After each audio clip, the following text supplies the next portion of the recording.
నమస్తే, welcome to hot popcorn debate.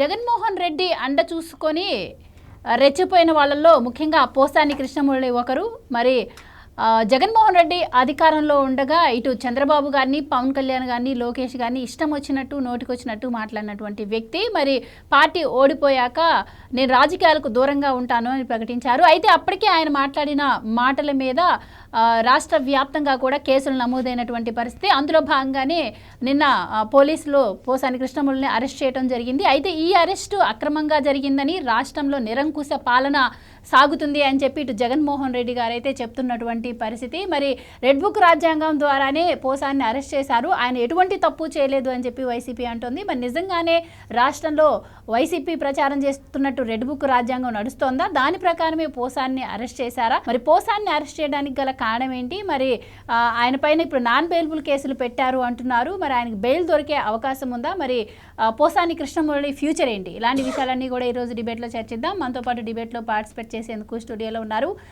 Senior political analyst Ankamarao గారు, అలాగే మరో senior political analyst Madhusudan Reddy గారు. నమస్కారం సార్. నమస్కారం సార్. నమస్తే అమ్మా. సార్, అంకమరావు గారు మీరు చెప్పండి, పోసాని కృష్ణమురళి అరెస్టు అక్రమంగా జరిగింది, ఇది రెడ్ బుక్ రాజ్యాంగం ప్రకారం కక్షపూరితంగా జరిగింది అని చెప్పి దేవుడు అంతా చూస్తున్నాడని చెప్పి పోసాని కృష్ణమురళి గారి భార్యకు జగన్మోహన్ రెడ్డి గారు చెప్పడం అయితే జరిగింది. సో ఏ అరెస్ట్ జరిగినా ఇదే విధంగా ప్రచారం చేస్తోంది వైసీపీ. సో అసలు పోసాని ఏ తప్పు చేయలేదంటారా? ఆయన అరెస్ట్ చేయడం అక్రమం అంటారా? మీరేం చెప్తారు? వైఎస్ఆర్సీపీ పరిభాషలో ఏది జరిగినా ఇప్పుడు కూటమి ప్రభుత్వం తరఫున ఎవరిని అదుపులో తీసుకున్నా కూడా అది అక్రమం, అన్యాయం, కావాలని చేస్తున్నారు, కక్షపూర్తిగా చేస్తున్నారు, ఎర్ర పుస్తకం రాజ్యాంగాన్ని నడుపుతున్నారని చెప్పని మాట్లాడతారు. అందుకంటే కొత్తగా మాట్లాడతారని కానీ, కొత్తగా ఏదైనా చూడటానికి ఉంటుందని కానీ మనం భావించాల్సి వస్తుంది. కారణం ఏంటంటే ఇప్పటి వరకు ఈ కూటమి ప్రభుత్వం అధికారంలోకి వచ్చిన తర్వాత ఎవరినైనా అదుపులో తీసుకుంటే దాని దగ్గర సాక్ష్యాధారాలన్నీ ఉన్నాయి. మీరు గమనించండి, మొట్టమొదటి నుంచి కూడా ఇప్పటివరకు చూసుకుంటూ ఉంటాయి. సాక్ష్యాధారాల ప్రకారమే విచారణ జరుగుతూ ఉంది. న్యాయస్థానాలు వీళ్ళు పొందుపరుస్తూ ఉన్నారు, న్యాయస్థానాలు కూడా దాన్ని వాస్తవాలు చెప్తూ ఉన్నాయి. కానీ గత 5 సంవత్సరాల్లో అచ్చెన్నాయుడు గారి కాడి నుంచి మొదలుపెట్టి చివరికి చంద్రబాబు నాయుడు గారిని అదుపులో తీసుకున్నా కూడా ఏ ఒక్క వ్యక్తి గురించి అయినా సరే వాళ్ళు సాక్ష్యాధారాలు చూపించారు. ఒక్కళ్ళ మీద అచ్చెన్నాయుడు గారిదేమో ఈఎస్ఐ సంబంధించి 350 కోట్ల రూపాయలు దాంట్లో మామూలుగా లంచాలు తీసుకున్నాడు ఈయనని చెప్పని వాళ్ళు అభియోగం మోపడం కూడా జరిగింది. మరి ఆయన్ని 90 రోజులు దాకా కారాగారంలో అట్టిపెట్టారు. ఆపరేషన్ చేయించుకుని ఉంటే కూడా రక్తస్రావం అవుతున్నా కూడా ఆయన వదిలిపెట్టకుండా తీసుకుని వెళ్ళారు, ఇబ్బంది కూడా పెట్టారు. ఏ విధంగా అర్ధరాత్రి పూటలు చేశారో కూడా అందరూ చూస్తూనే ఉన్నారు. మరి అన్ని రోజులు ఉన్న తర్వాత దాంట్లో ఈయనకి ఎలాంటి సంబంధం లేదు, ఈయనకి డబ్బులు ముట్టలేదు అని చెప్పి స్వయంగా వాళ్ళే ఇవ్వడం కూడా జరిగింది. అంటే మరి ఏ ఆధారాలు ఉన్నాయని చెప్పి వాళ్ళు అదుపులో తీసుకున్నారు ఆ రోజు అచ్చెన్నాయుడు గారిని? మరి ఎందుకు ఆధారాలు చూపించలేకపోయారు? చంద్రబాబు నాయుడు గారిని కూడా అలానే. ఇప్పుడు ఇవన్నీ కూడా వాళ్ళు కావాలని చేశారని చెప్పని, అంటే ప్రారంభం అయిన చివరిలో ఈయన మధ్యలో చాలామందిని అదుపులో తీసుకున్నారు. రఘురామకృష్ణరాజు గారిది తర్వాత అది ఆయన పార్టీ, అప్పుడు అది కూడా పార్టీకి ఎదురు తిరిగారు చెబుతున్నా. అంటే ఆయన పార్టీ సభ్యుడు రఘురామకృష్ణరాజు గారిని ఆయనైతే చంపాలని ప్రయత్నం చేశారు. ఇక మిగిలిన వాళ్ళందరూ అదుపులో తీసుకోవాలనుకున్నారు, ఆయనైతే చంపాలని ప్రయత్నం చేశారు. ఆయనతో పాటు అచ్చెన్నాయుడు గారిని మామూలుగానే వాళ్ళు కరోనా అంటించేసి జేసీ ప్రభాకర్ రెడ్డి గారిని, దురిపాళ్ల నరేంద్ర కుమార్ గారికి వీళ్ళందరూ కరోనా అంటించేసి ఏదో చేయాలని ప్రయత్నం చేశారు. సరే, ఆ దేవుడు ఉన్నాడు, వాళ్ళందరినీ కాపాడుకుంటూ వచ్చేసాడు, అందుట్లో అనుమానమే లేదు. మరి ఈరోజు పోసాని కృష్ణమురళి ఆయన వేమన శతకాలు, సుభాషితాలు, వేదాలు, ఋగ్వేదాలు, యజుర్వేదాలు ఇవన్నీ రాసినటువంటి గొప్ప వ్యక్తి. అందువల్ల ఆయన ఏది చేసినా కూడా, ఏది మాట్లాడినా కూడా ఈ సమాజ హితం కోరే మాట్లాడాడు అని చెప్పని ప్రజలందరూ కూడా అదే మాట్లాడుకుంటున్నారని చెప్పని వీళ్ళు మాట్లాడుతున్నారు, అంతే కదా, తేడా అయితే ఏం లేదు. మరి అంతటి గొప్ప వ్యక్తి, మరి ఆ విధమైనటువంటి ప్రజలకి హితోక్తులు చెప్పే వ్యక్తి, సుభాషితాలు చెప్పే వ్యక్తి, వేమన శతకాలు వర్ణించే వ్యక్తి, మరి అలాంటి వ్యక్తిని నిజంగానే ఈరోజు కారాగారంలో పెట్టడం మాత్రం అన్యాయమే. ప్రజలందరూ ఏమనుకున్నారంటే, అంకుశం సినిమాలో రామిరెడ్డి గుర్తున్నాడా మీకు? అట్లా, లేదంటే రౌడీ ఇన్స్పెక్టర్లో నేను పెద్ద రౌడీని చెబుతూ ఉంటాడు. మరి అతను కూడా ఏ విధంగా ఆ రోజు చూపించారో అట్లా చేయాలని చెప్పి అయితే ప్రజలైతే కోరుకున్నారు. నిస్సందేహంగా చెబుతున్నాను నేను. అంటే ప్రజలు కోరుకున్నట్టు ఇంకా అరెస్ట్ జరగలేదంటారు. జరగలేదు. ఆ. అంటే అది కూడా న్యాయబద్ధం కాదు. అంటే ప్రజలు కోరుకున్న విధం చెబుతున్నాను నేను. ఇవాళ ఉన్న ప్రజాస్వామ్య దేశంలో అలాంటివి కూడా మంచి పద్ధతులు కాదు. కానీ ప్రజలు ఆ విధంగా కోరుకున్నారు. కారణం ఏంటంటే అతను మాట్లాడిన విధానాలు, అతను జగుత్పాకరంగా అతను మాట్లాడిన విధానాలు మనం కూడా అతను మాట్లాడింది మళ్ళీ వదిలివేయలేం. అంత ఘోరాది ఘోరంగా మహిళల గురించి మాట్లాడాడు, పుట్టుక గురించి మాట్లాడాడు, పిల్లల గురించి మాట్లాడాడు, చంద్రబాబు నాయుడు గారి గురించి మాట్లాడాడు, లోకేష్ బాబు గారి గురించి మాట్లాడాడు, పవన్ కళ్యాణ్ గురించి మాట్లాడాడు, చిరంజీవి గారి గురించి కూడా మాట్లాడాడు, చిరంజీవి గారి తల్లి గారి గురించి కూడా మాట్లాడాడు. ఇంతమందిని మాట్లాడి ఇష్టారీతిగా మాట్లాడాడు. వీళ్ళని చాలదన్నట్టు రామోజీరావు గారిని మాట్లాడు ఏకవచనంతో, అలాగే పరుషపద్దాలను వాడుతూ మరి ఏబిఎన్ రాధాకృష్ణ గారిని, టీవీ5 నాయుడు గారిని, ఇట్లా అతను ఇష్టం వచ్చినట్టు నోటికి వచ్చినట్టు ఎవరైతే వాళ్ళు ఉన్నారో, ఏ యొక్క ప్రసార మాధ్యమాల్లో అతనికి వ్యతిరేకంగా రాస్తారో వాళ్ళందరి గురించి కూడా ఇష్టారీతిగా మాట్లాడాడు. ఇంకా మనం నాకు ఎదురేం లేదు, నేనేం చేసినా కూడా చెల్లుబాటు అవుతుందని చెప్పి అతను భావించాడు. కానీ కాలం అంతా ఒక రాగా ఉండదుగా. 5 సంవత్సరాలు ఇలా ఎన్ని రోజులు కూడా జరగలేదు. మరి అతను కనుక పుట్టుపూర్వత్వాలు కనుక ఒకసారి మనం చూసుకుంటా ఉంటే, పోసాని కృష్ణమురళి అనే అతను చిత్ర పరిశ్రమలో సంబంధించి పేరు ప్రఖ్యాతులు సంపాదించుకొని ఏ పార్టీలకి మొట్టమొదటి నుంచి కొమ్ము కాసుకుంటూ వచ్చాడు. తెలుగుదేశం పార్టీ చంద్రబాబు నాయుడు గారిని పొగిడాడు. ఒక 6 సంవత్సరాలు 7 సంవత్సరాలు వరుసన ఆయన పొగుడుకుంటూ వచ్చేసాడు. తర్వాత రాజశేఖర రెడ్డి అధికారంలో రాంగంలోనే అతను పొగుడుకుంటూ వచ్చేసాడు. ఆ తర్వాత మిగిలిన వాళ్ళు అంటే అది కాంగ్రెస్ పార్టీకి సంబంధించింది కాబట్టి కేసీఆర్ రంగంలోనే కేసీఆర్ పొగుడుకుంటూ వచ్చాడు. ఎక్కడ వేయాల్సిన నాటకాలన్నీ అక్కడ వేసుకుంటూ వచ్చాడు. ఒక వైసీపీలోనే ఆయన క్లిక్ అయ్యాడు. అంటే తర్వాత అప్పుడు పదవుల గురించి ఆలోచించలేదు కదా. అతను ప్రజారాజ్యం పార్టీలో చేరి 2009లో పోటీ చేశాడు. పరాజయం పాలయ్యాడు. అందరూ గెలవాలని అయితే లేదు, ఒక్కలే కదా గెలిచేది. పరాజయం పాలయ్యాడు. అప్పుడు మనకు రాజకీయాలు వద్దన్నాడు, దూరంగా ఉన్నాడు. మళ్ళీ వచ్చి ఎప్పుడైతే వైఎస్ఆర్సీపీ పార్టీలో అతను కలిసి పనిచేయటం మొదలుపెట్టాడో ఆ రోజు నుంచి అతని నోటికి ఎక్కువ పనిచేయడం మొదలుపెట్టాడు. ఆ పార్టీ అధికారంలో రాకముందే 2016లో అప్పటి నంది పురస్కారాలకు సంబంధించి వివాదాన్ని ఇతను బాగా పెంచి పోషించేసి ఇష్టారీతిగా కూడా మాట్లాడటం కూడా జరిగింది. ఆ రోజు ఒక కులాన్ని గురించి మాట్లాడుతూ, ఆ కులానికి చెందిన వ్యక్తి అయినా కూడా ఆ కులాన్ని గురించి మాట్లాడుతూ ఇష్టారీతిగా మాట్లాడేశాడు. అలాగే తర్వాత చూసుకుంటా ఉంటే అమరావతి ప్రాంతం పక్కనే అతని స్వగ్రామం పెదకాకాని. మరి అయినా సరే దాని మీద విషం జిమ్ముతూ ఆ రైతుల గురించి ఇష్టారీతిగా మాట్లాడుతూ, మహిళల గురించి మాట్లాడుతూ అతను 2-3 వీడియోలు కూడా చేయటం కూడా జరిగింది. మరి ఇవన్నీ కూడా గమనిస్తూ ఉంటే మరి అతను మరి ఏది న్యాయం అనుకున్నాడు, ఏది అన్యాయం అనుకున్నాడు. అంటే అతనుకి డబ్బులు ఇస్తే, అతను మాట్లాడితే, అతను తిడితే అది న్యాయం. కానీ న్యాయం కోసం పోరాడిన వాళ్ళది మొత్తం అంతా అన్యాయమే అతని దృష్టిలో. మరి ఇప్పుడు అది ఇంతమంది వాళ్ళని కాదని అంటే 60% మంది అన్యాయంగా మాట్లాడినట్టు అతను భావిస్తాడా? దానికి సమాధానం చెప్పగలడా? ఈరోజు అతనికి సంబంధించి అదుపులో తీసుకోవడంలోనే వాళ్ళ సత్యమణి వచ్చేసరికి సహజంగానే ఎవరైనా సరే వాళ్ళ భర్తలు ఎంత చెడ్డవాళ్ళైనా వాళ్ళకి మంచివాళ్ళు కానీ భావిస్తారు కాబట్టి, లేకపోతే వాళ్ళు కాపురం చేయలేరు కాబట్టి నెలకొండ ఇప్పుడు ఆమె కూడా అదే మాట మాట్లాడుతూ ఉంది. వాళ్ళకి సంబంధించినంత వరకు సానుభూతి వాళ్ళ నాయకుడి నుంచి అలానే వస్తూ ఉంది. ఇది ప్రారంభం. ఇక నుంచి ఆయన వాళ్ళ నాయకులకు ఫోన్ చేసి, వాళ్ళ సత్యమణులకి ఫోన్ చేసి మాట్లాడే సమయం కూడా ఉండదేమో. ఎందుకంటే ఒకళ్ళిద్దరినైతే చేస్తాడు. ఇప్పుడు జగన్మోహన్ రెడ్డి అయితే ఇక నుంచి రోజు పరామర్శ పేరుతోటి ఎవరైతే నాయకులు ఇప్పుడు కారాగారంలో ఉంటారో, ఎవరైతే ఈ పార్టీ ఇప్పుడు కూటమి అదుపులో తీసుకుంటుందో వాళ్ళందరి ఇళ్ళకి ఫోన్ చేసేంత ఓపిక తీరిక ఆయన ఉండకపోవచ్చు. కాబట్టి ఇక ఫోన్లు కూడా చేయకపోవచ్చు. ఎందుకంటే ప్రారంభమైతే మొదలైంది. ఇది ఇక్కడతోటి అయితే ఆగదు, ఇక వరుస క్రమం జరుగుతూనే ఉంటుంది. కాదు ప్రజలు కోరుకున్నది ఈ ప్రభుత్వం చేస్తుంది మాత్రం కొంచెం అంటే వీళ్ళే ప్రజాస్వామ్యబద్ధంగా వెళ్ళాలనుకుంటున్నారు. ప్రజలేమో దోషులకి సత్వరమే శిక్షలు పడాలని కోరుకుంటున్నారు. ఎందుకంటే వీళ్ళకి కావాల్సిన సాక్ష్యాధారాలు కూడా ఉన్నాయి కాబట్టి. మరి ఈ ప్రభుత్వం ఎంతవరకు ముందుకు తీసుకెళ్ళిద్దో, ఎలా చేస్తుందో చూద్దాం. ఇప్పుడు పోసాని గారి అరెస్ట్ విషయానికి వస్తే చంద్రబాబు గారిని, లోకేష్ గారిని, అలాగే పవన్ కళ్యాణ్ గారిని విమర్శించింది, లేకపోతే ఆడవాళ్ళని తిట్టింది, ఇదంతా పక్కన పెడితే ఆయన కులాల మధ్య చిచ్చు పెట్టే విధంగా కూడా కొన్ని వీడియోస్లో మాట్లాడారు.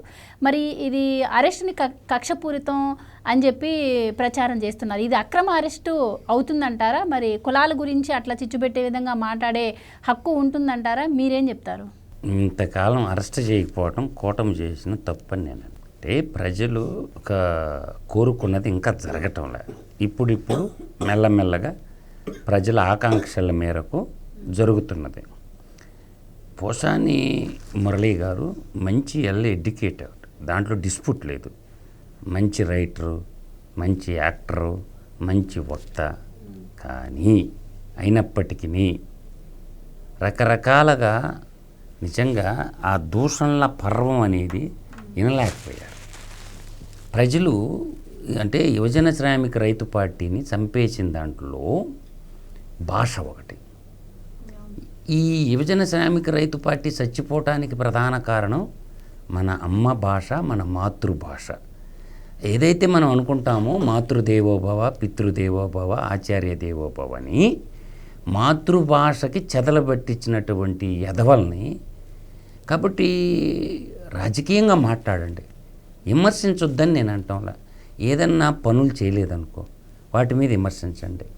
ఏదన్నా ఇచ్చిన హామీలు నెరవేర్చలేదనుకో వాటి మీద మాట్లాడటంలో తప్పు లేదు. ఏ ప్రభుత్వాన్నైనా మాట్లాడవచ్చు. ఇప్పుడున్న కూటమి ప్రభుత్వం ఇచ్చిన హామీల్ని ఎప్పుడు చేస్తారు, ఎందుకు ఇచ్చారు, ఇలా మాట్లాడవచ్చు. కానీ వ్యక్తిగతంగా పిల్లల్ని, భార్యల్ని, కులాల్ని, మతాల మీద పడి వీళ్ళు ఏం చేశారంటే విర్రవీగే కొమ్ముల్లారా, ఖరీదైన శవంలా బతికి అరిశారు. అర్థమవుతుందా? అందువల్ల ఈరోజు ఘోర పాపాలకు వడగట్టి అది వాళ్ళకి శాపమయ్యి వాళ్ళ ప్రవర్తనే ప్రశ్నించడం తప్పు కాదు. ఇవాళ గుండె నిండా బాధ, కళ్ళ నిండా కన్నీళ్లు పెట్టుకొని ఉచ్ఛ్వాస నిశ్వాసాల మధ్య మృత్యుతో పోరాడటం ఎందుకు? నేననే వ్యాలిడ్ పాయింట్ ఏంటంటే, పోసాని కృష్ణమురళిని వాడు వాడిన అటువంటి భాష చాలా జుగుచ్చాపకరమైనది. తెలుగు సమాజం ఎవరూ కూడా అతని స్వార్థం కోసం తనకిచ్చినటువంటి పదవిని అడ్డం పెట్టుకుని కూడా మోసం చేశాడు. ఆంధ్రప్రదేశ్ ఫిలిం డెవలప్మెంట్ కార్పొరేషన్కి సంబంధించిన నిధుల విషయంలో కూడా ఆడిటింగ్ చేయించాలి. అంటే దాన్ని వదిలేసి, ఫిలిం డెవలప్మెంట్ కార్పొరేషన్ వదిలేసి ఈ రెడ్డి కానీ జగన్మోహన్ రెడ్డి ఎంబటపడి భజన్ మొదలుపెట్టిండు. రాజు వెడలే అనే ఎంత భజన చేస్తే అంత డబ్బు వస్తుందని. అది ఇప్పుడేమైంది? మెడకు ఉచ్చుతాడై బిగించుకున్నది. రాష్ట్రంలో ఉన్న అన్ని పోలీస్ స్టేషన్లో వాడి మీద కేసులు నమోదై ఉంటాయి. ఇప్పుడు ఏంటంటే ప్రాసెస్ అనేది లేట్ అయినప్పుడు ప్రాసెస్ ఏమవుతుంది? అరెస్ట్ చేయించింది. ఇప్పుడు అబ్యూజ్డ్ లాంగ్వేజ్కి పెద్ద శిక్షలు ఏం పడవు. మీరు అనుకున్నట్టు పెద్ద శిక్షలే పడతాయి అనుకుంటారు, పడవు. కానీ ఆ అబ్యూజ్డ్ లాంగ్వేజెస్ మీద జడ్జిలు అసహించుకున్నారు అనుకోండి, ఏంది నీ పరిస్థితి? ప్రాసెసే వాడికి పనిష్మెంట్. ఇప్పుడు జరుగుతున్న ప్రాసెసే వాడికి పనిష్మెంట్. అరెస్టు తర్వాత ఏమవుద్ది? కోర్టులో పెడతారు. తర్వాత remand, judicial remand. Judicial remand అయిన తర్వాత ఏమవుద్ది? బెయిలు. అంటే అబ్యూజ్డ్ లాంగ్వేజ్ వల్ల ఉరిశిక్ష ఏమి వేయరోడికి. ఈ క్రిమినల్ సైకాలజీ తెలిసినటువంటి వాడు దీన్ని రాసిచ్చినోడెవడు? సజ్జల భార్గవరెడ్డి అనే ఈ బాడ్కోవుడిని అరెస్ట్ చేయాలి ఫస్ట్. దీన్ని ప్రయోగించినటువంటి ఈ ప్రయోగానికి కారకులు ఎవరంటే ప్రశాంత్ కిషోర్ టీములో ఉన్న కొంతమంది సభ్యులు, గుర్రం దేవేందర్ రెడ్డి అనే లాంటిటువంటి ఎదవలు. ఈ రాసిచ్చింది ఎవరు? ఈ స్క్రిప్ట్ రైటర్లు ఎవరు? కృష్ణమోహన్ రెడ్డి అని ఇంకొక అతను ఉంటాడు. జగన్మోహన్ రెడ్డి స్క్రిప్ట్ రాసేవాడు. అంటే మూల స్తంభాన్ని పిగిలించకుండా, మూలాన్ని చెట్టు వేరుని కుంగిటి వేరుతో కూడా పిగిలించకుండా వీళ్ళు కింద వీళ్ళందరూ కొమ్మలు లాంటి వాళ్ళు. అంటే వీళ్ళకి కూడా విచక్షణ జ్ఞానం ఉండాలి కదా సార్. ఈయన కూడా ఒక రచయిత, ప్రొడ్యూసరు, యాక్టరు, మీరే వెళ్ళి ఎడ్యుకేటెడ్ అని చెప్పారు. అండ్ ఆడవాళ్ళని తిట్టడం అంటే అది ఎప్పటికైనా రికార్డ్స్ పరంగా ఉంటుంది. ఏం చేద్దాం తల్లి? ఇప్పుడు కర్మ అంటే పదవులు ఇస్తే ఇంకెంతకైనా తెగి అదే కర్మ. ఇప్పుడు అమ్మాయి మాట్లాడుతుంది కదా, ఎగిరిపోతే ఎంత బాగుంటుందని ఆమె కూడా మాట్లాడుతుంది. ఏం చేద్దాం, మనం ఏం చేద్దాం? ఇప్పుడు ఎగిరిపోతే ఎంత బాగుంటుందని ఆమె కూడా రోజు వచ్చి మాట్లాడుతుంది, చెవులతో అందరు వింటుండ్రు. ఆమె ఎవరో రోజు శ్యామరాగం వినిపిస్తుంటుంది. అది అందరికి తెలిసిందే కదా. ఆమె శ్యామరాగం వినిపించిందని చెప్పి నేను అనేది. అందుకని మన పెద్దోళ్ళు ఊరకు చెప్పలా, శ్రీకృష్ణుడే చెప్పాడమ్మా. అన్నదమ్ముళ్ళు ఇద్దరిని కూర్చోబెట్టి, పాండురాజుని ధృతరాష్ట్ర మహారాజుని ఇద్దరిని కూర్చోబెట్టి, ఒరే నాయనా మీరు చేసేది దుర్మార్గం, నీ కొడుకులు చేసేది దుర్మార్గము, కాబట్టి సమయము అనేది వచ్చినప్పుడు చెండున చెండాడతారా, ఆ రోజు దిక్కు దేశం ఉండదని చెప్పి రాయబారానికి పోయినప్పుడు రాయబారంలో చెప్తాడు అన్నదమ్ముళ్ళిద్దరిని కూర్చోబెట్టి. అట్లే జగన్మోహన్ రెడ్డి దగ్గర ఉన్న ఈ సైకో సైన్యానికి చాలామంది హితోక్తులు చెప్పారు. ఒరే నాయనా అధికారం మారిందంటే మీకు దిబిడేను, మీరు చేసే మంచి పనులు కాదు, కాబట్టి అని చెప్పి ఒక పెద్ద ఆయన, నాకు తెలిసిన పెద్ద ఆయన,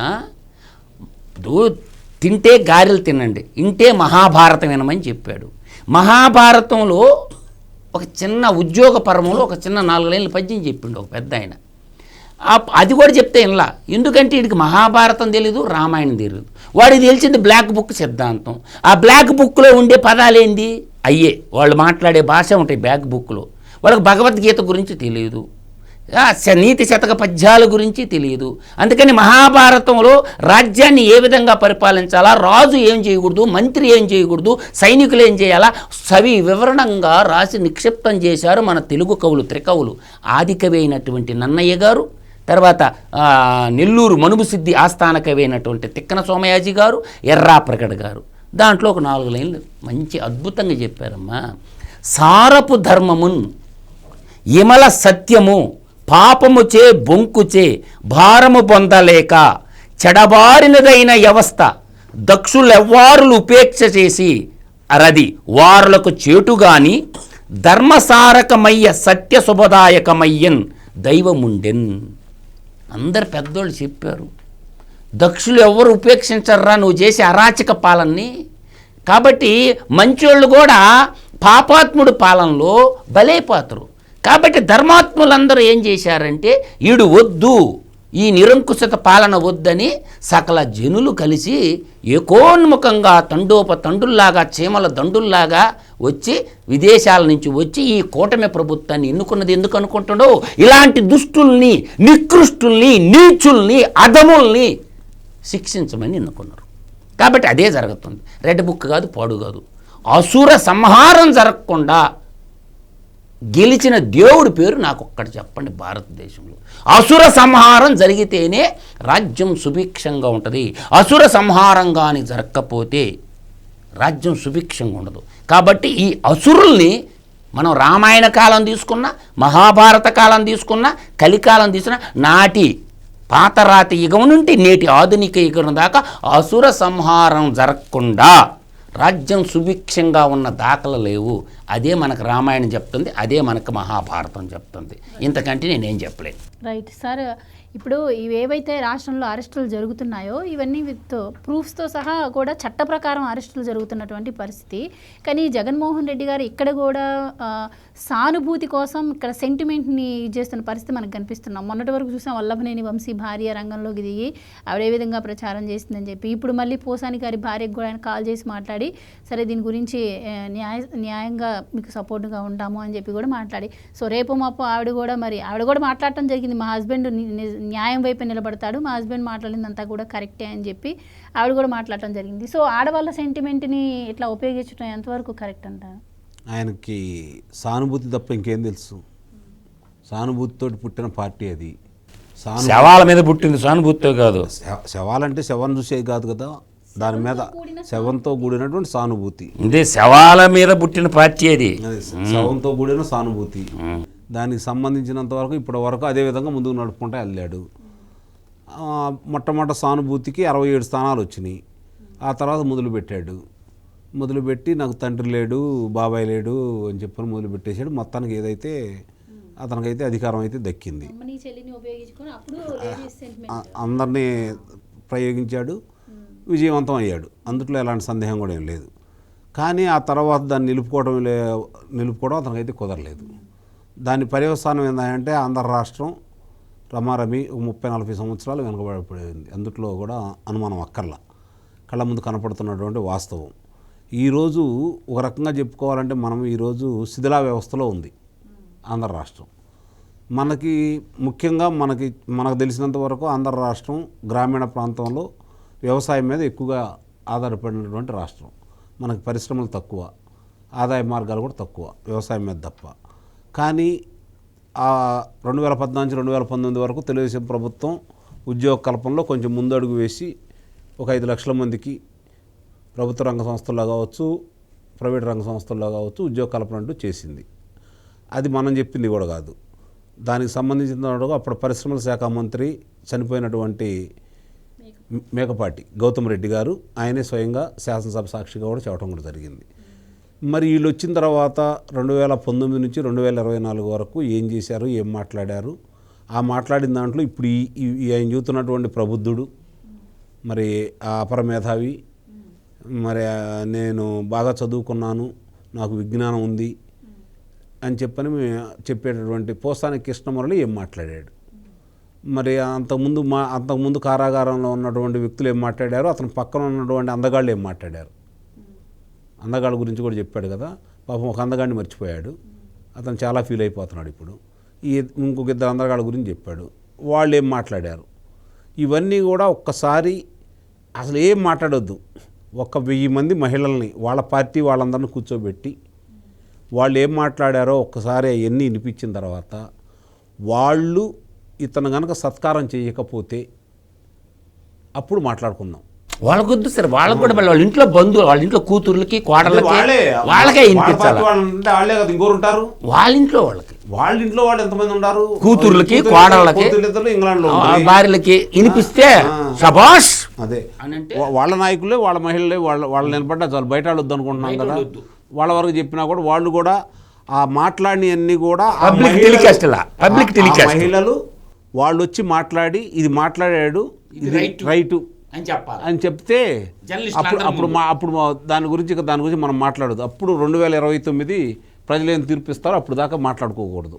ఆ పని చేయి ముందు, దానికోసం రా ముందు.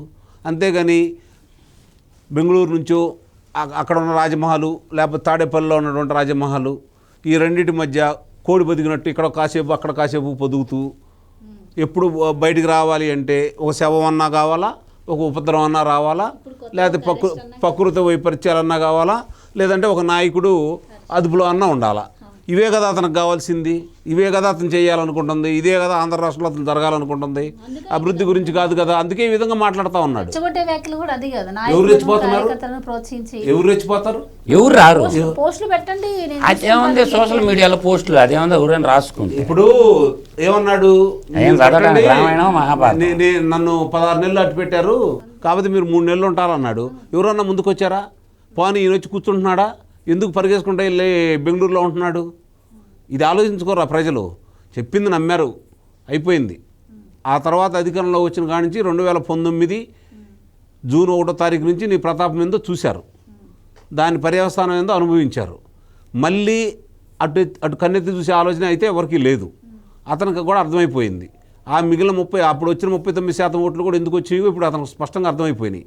కాబట్టి జారిపోతూ ఉన్నాయి. కాబట్టి వీళ్ళు ఈ ప్రభుత్వం ఉదాసీనంగా ఉంది, ఎవరిని పట్టించుకోవట్లేదు, అదుపులో తీసుకోవట్లేదు, మనం చేసినట్టు చేయట్లేదు, హింసించట్లేదు, ఇవన్నీ ఆలోచించుకున్నాడు. మళ్ళీ కొంచెం స్వరం పెంచి ఏముందలే చంద్రబాబు నాయుడు గారు పెద్ద పట్టించుకోడు, అంతకుముందు బంగాళాఖాతంలో ఏమన్నాను, నడిబజార్లో చీపురు కట్టెతో కొట్టమన్నాను, కాల్చి పడేయమన్నాను, ఇవన్నీ చెప్పినా కూడా ఆయన పట్టించుకోలేదు. కాబట్టి ఇప్పుడు కూడా నేనేం చేసినా పట్టించుకోరు, నేనేం మాట్లాడినా పట్టించుకోరు, కాబట్టి ఇట్లానే మాట్లాడదామని చెప్పని అనుకుంటా ఉన్నారు. వీళ్ళు నిదానంగా పనులు మొదలుపెట్టేతలకి మనిషికి ఏం మాట్లాడాలో అర్థం కాక బట్టలు తీసి ఇస్త్రీ షాపులు పెట్టుకుందాం అన్న కాడి నుంచి ఈరోజు కొంచెం స్వరం కొంచెం మారింది. రేపు పొద్దున అది కూడా ఉండదు, లయ తప్పింది, శృతి కాదు లయ తప్పింది. రేపు పొద్దున తర్వాత దగ్గు జలుబుతోటి గొంతు నొప్పితోటి మాట రాకపోయిద్ది. ఏంటంటే మాట్లాడలేదంటే ఆ మాట చెబుతూ ఉంటారు, దానికి వైద్యం చేయించుకుంటున్నారని చెప్పి చెప్తారు. అదే పరిస్థితి. ఎందుకంటే ఇవన్నీ కూడా భయంతో వచ్చాయి అన్నమాట, భయంతో వచ్చాయి. ప్రజల మధ్యకు వచ్చో, ప్రజల కోసమో, ఇందాక మధు చెప్పినట్టు సమస్యల గురించో, లేకపోతే వాళ్ళు ఇచ్చిన హామీలు అమలు చేయట్లేదనో దాని గురించి మాట్లాడటం లేదు. నువ్వు వెళ్ళి శాసనసభలో కూర్చొని నాకు ప్రత్యేక హోదా కావాలని చెప్పని ప్రజలను రెచ్చగొట్టినట్టు నీ సభ్యులందరూ కలిసి అతనికి ఇప్పుడు ప్రత్యేకతో కూడినటువంటిది ప్రతిపక్ష నేత కావాలని చెప్పని గోడ చేపించుకుంటూ వచ్చావు. అక్కడికి వచ్చి మామూలుగా మాట్లాడేదేదో మా ముఖ్యమంత్రి బయటేమో ఎక్కడికి వెళ్ళినా సరే ముఖ్యమంత్రి ఆ పదం ముఖ్యమంత్రి మీరు ప్రొనౌన్సియేషన్ అంటే మర్చిపోతారన్న గారు, వాళ్ళు అనేది ముఖ్యమంత్రి అంటారు. ఇక్కడికి వచ్చేమో మరి గవర్నర్ ముందు నిండు శాసనసభలో మాత్రం ప్రతిపక్ష నాయకుడికి కావాలని చెప్పని గొంతెమ్మల కోరికలు కోరుతూ ఉంటారు. అక్కడికి వచ్చి తర్వాత మాట్లాడకుండా వెళ్ళిపోయారు. వాళ్ళు వేసిన ఆలోచన కూడా ఇప్పుడు వికటించింది. ఎందుకంటే వచ్చారు, సభలో పాల్గొన్నారు కాబట్టి ఇంకొక 60 రోజులు దిగులు లేదనుకున్నారు. ఇప్పుడు దాన్ని సాంకేతిక పరంగా అది చెల్లుబాటు కాదు, ఆ రోజు సభ జరగలేదు అనే నిబంధనలు ఒకటి ఉందని చెప్పని శాసనసభ నిర్వహణ వాళ్ళే స్పష్టంగా బయటికి ప్రకటించారు. మరి ఈరోజు మళ్ళీ రానంటున్నాడు కాబట్టి ఇక ఆ ఆలోచన కూడా లేదు. త్వరలోనే పాట గుర్తు రావాలి, రానంటూనే ఇప్పుడు త్వరలోనే పులివెందల్లో మిగిలిన 10 నియోజకవర్గాల్లో కూడా ఉప ఎన్నికలు సిద్ధం కావాలా, అంత ధైర్యము లేదు. కాబట్టి గతంలో కూడా నేను చెప్పాను, అట్టాని మొన్న వచ్చాడు. మళ్ళీ రేపు 59వ రోజు శాసనసభ జరిగేటప్పుడు వస్తాడు, సంతకం పెడతాడు, స్పీకర్ గారికి దండం పెడతాడు, ప్రజలకు పెండం పెడతాడు, వెళ్ళిపోతాడు.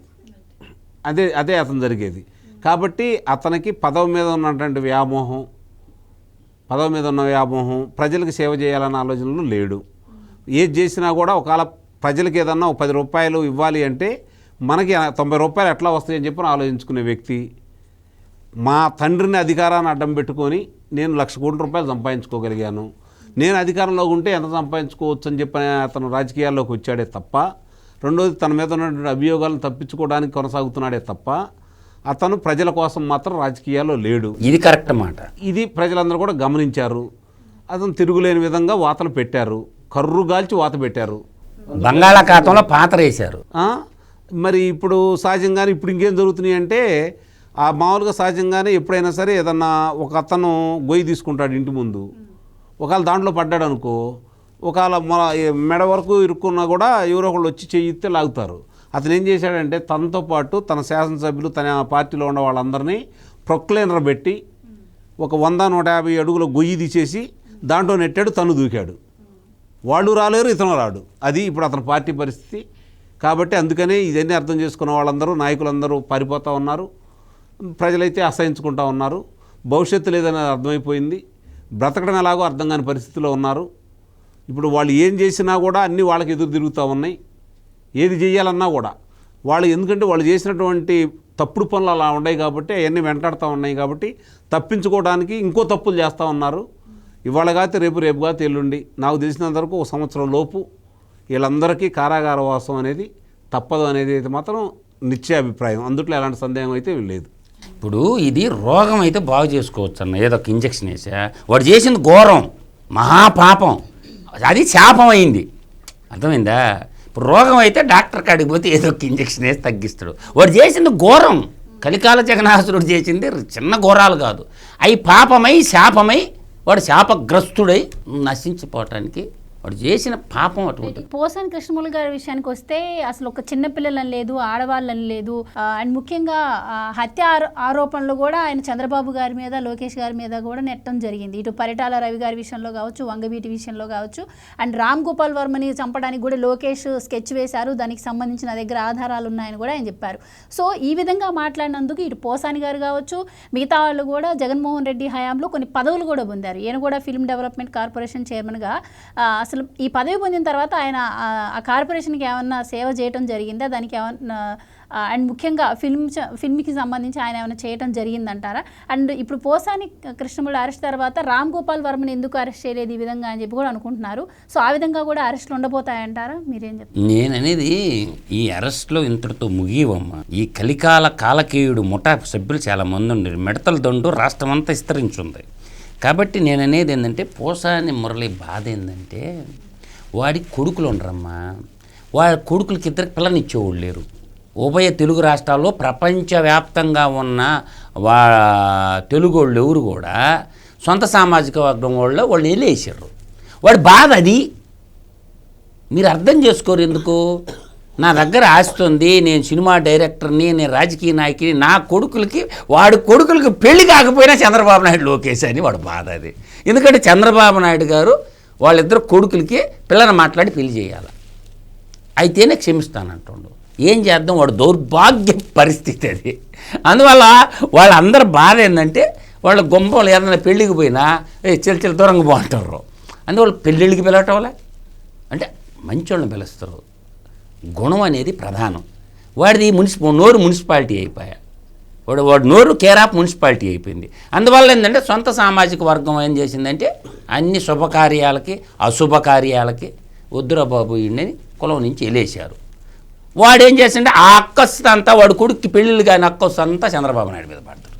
ఏం చేస్తాడు చంద్రబాబు నాయుడు? అది రెండోది, నువ్వు ఒక పదవి తీసుకున్నావు, మీరు అడిగిన దాంట్లో దానికి ఏం చేసినావు చెప్పడం. నువ్వు ఒక పదవి తీసుకున్నావు, ఆంధ్రప్రదేశ్ ఫిల్మ్ డెవలప్మెంట్ కార్పొరేషను, దాన్ని నువ్వేం డెవలప్ చేసావు, ఏం చేసావు, ఎంత అభివృద్ధి చేసావు, ఎంతమందికి ఉపాధి కల్పించావు, రాష్ట్రానికి ఎంత ఆదాయం తెచ్చావు అనేది ఎప్పుడన్నా చెప్పిండా? ఒక్కరోజు ఒక్క నిమిషం మాట్లాడిండా? లేదు కదా. అందువల్ల ఏంటంటే వాళ్ళకి కుక్కకి బిస్కెట్ వేసినట్టు ఒక పదవి బిస్కెట్ వేసిండు. వీళ్ళందరూ ఏంటంటే జగన్మోహన్ రెడ్డి మోహిని రెడ్డి ఎలా చూస్తాడంటే వాడు బానిసలు, గులాంగిరి. అది నేను నిన్న కూడా చెప్పా, కాన్షీరామ్ చదివినటువంటి నవల చదవండి. ఏంది చెంచా యుగం, వీళ్ళంతా జగన్మోహన్ రెడ్డి చెంచాలు. అదేవిధంగా మహాత్మా బాపురావు జ్యోతి పూలే గారు రాసిన నవల చదవండి, గులాంగిరి. ఆ గులాంగిరి అంటే ఎలా ఉంటుందో ఆడ రాశారు పెద్ద ఆయన.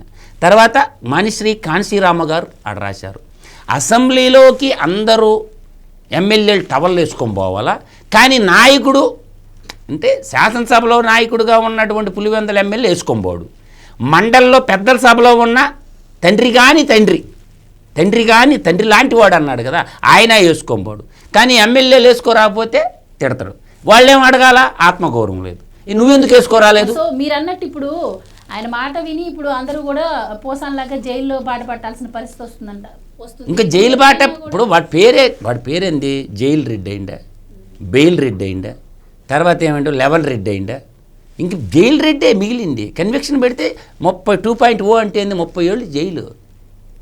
ఇప్పుడు అందువల్ల ఏంటంటే వాళ్ళ నాయకుడే జైలు రెడ్డి కదా. అందువల్ల వాడు భలే కుదరుతుందమ్మా టైట్లో. బాబు గారు ఎట్ట అంటాడు 2 ఏళ్ళు పెట్టి, ఏందే విక్టరీ సింబల్ అన్నమాట.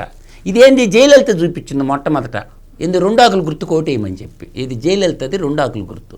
బాబు గారు ఎట్ట అన్నాడు అర్థమైందా? అందరు విక్టరీ విజయానికి వృత్తం. అసలు ఈ పెద్ద ఆయన ఎన్టీ రామారావు గారు ఎట్ట అన్నాడు, 2 రూపాయలు కిలో బియ్యం అని. ఇప్పుడు ఏంటంటే జగన్ పీచర్ ఇది 11 రెడ్డి. అర్థమైందా? దీని అర్థం బాబు గారు ఎప్పుడో చూపించాడు, నువ్వు 11 రెడ్డి రా అని. అందువల్ల ఏంటంటే ఈ 11 రెడ్డి, బెయిల్ రెడ్డి, జైలు రెడ్డి, ఇంక మిగిలిపోయేది భవిష్యత్తులో జైలు రెడ్డి. అందువల్ల ఏంటంటే వాళ్ళ బ్యాచ్కంతా కటకటాలు, శ్రీకృష్ణ జన్మస్థానం తప్పదు. దోచుకునేటప్పుడు ఉండాల బుద్ధి. గనులు దోచుకుంటారు, ప్రజలను దోచుకుంటారు, ప్రజల్ని హింసిస్తారు. కాబట్టి అందువల్ల కర్మ ఎవరిని వదలదు, చేసిన కర్మ ఎవరిని వదలదు. అందువల్ల చేసిన కర్మకి ఫలితం అనుభవించి చావాల్సింది ఎవడైనా. Right sir, thank you so much. నమస్కారం. Thank you so much sir. ఇది వాటి డిబేట్. మరో డిబేట్తో మళ్ళీ కలుద్దాం. Keep watching.